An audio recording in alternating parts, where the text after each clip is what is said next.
Nous sommes le 11 mai 2022. Il est 18 h sur Akhbar al-Bled. Bienvenue sur votre chaîne préférée. Après l'Espagne et l'Allemagne et d'autres pays phares dans l'Union européenne, c'est au tour des Pays-Bas de manifester leur soutien au plan marocain d'autonomie. La Hollande a considéré mercredi le plan d'autonomie présenté en 2007 par le Maroc comme une contribution sérieuse et crédible au processus politique mené par l'ONU pour trouver une solution à la question du Sahara marocain. Avant d'entamer le sujet, n'oubliez pas de cliquer sur la cloche pour être sûr de recevoir à chaque fois qu'il y a du nouveau sur la chaîne un bip qui vous avise et vous invite à y aller pour être les premiers à consulter le contenu. Mais avant cela, n'oubliez pas de vous abonner à la chaîne pour permettre cette option qui est gratuite. Voilà donc, les Pays-Bas considèrent ce mercredi 11 mai 2022 que le plan d'autonomie présenté en 2007 par le Maroc est une contribution sérieuse et crédible au processus politique mené par l'ONU pour trouver une solution à la question du Sahara. Par cette nouvelle position exprimée dans le communiqué conjoint publié à l'issue des entretiens entre le ministre des Affaires étrangères, de la coopération africaine et des Marocains résidant à l'étranger Nasser Bourita et son homologue néerlandais Wopke Hoekstra, les Pays-Bas viennent de s'inscrire clairement dans la dynamique internationale de soutien au plan d'autonomie marocain pour clore définitivement le différend artificiel autour de la marocanité du Sahara. La nouvelle position de La Haye intervient ainsi dans le sillage de l'appui exprimé par les États-Unis, l'Allemagne, l'Espagne ou encore les Philippines en faveur de l'initiative d'autonomie présentée par le Maroc en 2007 comme seule et unique base pour clore ce différend.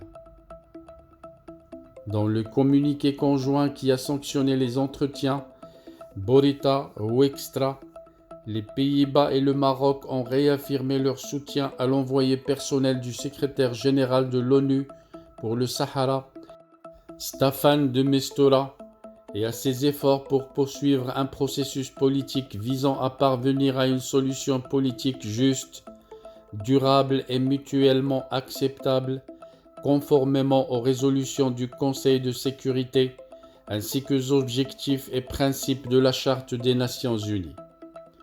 La rencontre de Nasser Bourita avec le chef de la diplomatie néerlandaise a eu lieu mercredi à Marrakech, en marge de la réunion ministérielle de la coalition mondiale anti-Daesh.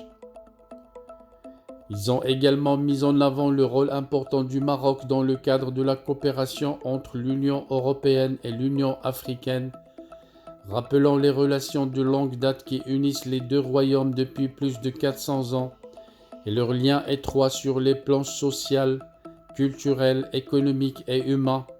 Messieurs Bourita et Hoekstra ont souligné leurs engagements mutuels à renforcer le dialogue et la coopération bilatérale. Ils ont par la même occasion réaffirmé l'importance du plan d'action bilatéral en se félicitant des progrès réalisés depuis l'année dernière.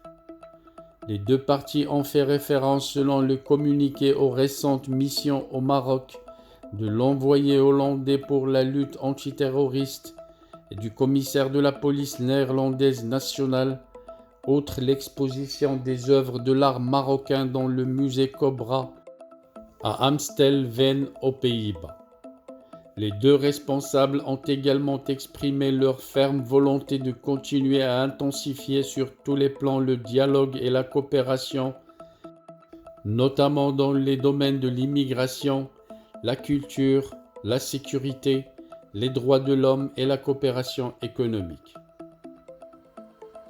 Dans cet esprit, les ministres marocains et hollandais ont convenu de prévoir davantage de visites et d'échanges entre les deux parties, y compris dans le cadre des missions économiques. À ce propos, Nasser Bourita a accepté l'invitation du ministre néerlandais d'effectuer une visite aux Pays-Bas. Les deux parties se sont en outre mis d'accord pour intensifier les échanges culturels et la coopération dans les industries créatives en mettant l'accent sur la nécessité d'approfondir la coopération économique et de promouvoir les investissements. Ils se sont réjouis aussi de la dynamique de coopération entre les deux royaumes dans les domaines de l'innovation, de l'eau et des énergies durables et de l'alimentation, tout en mettant en avant le rôle de la communauté maroco-néerlandaise aux Pays-Bas dans les différents domaines. Les deux ministres ont salué la reprise des vols entre les deux pays, ainsi que des programmes d'échange d'étudiants à l'Institut néerlandais Neymar à Rabat.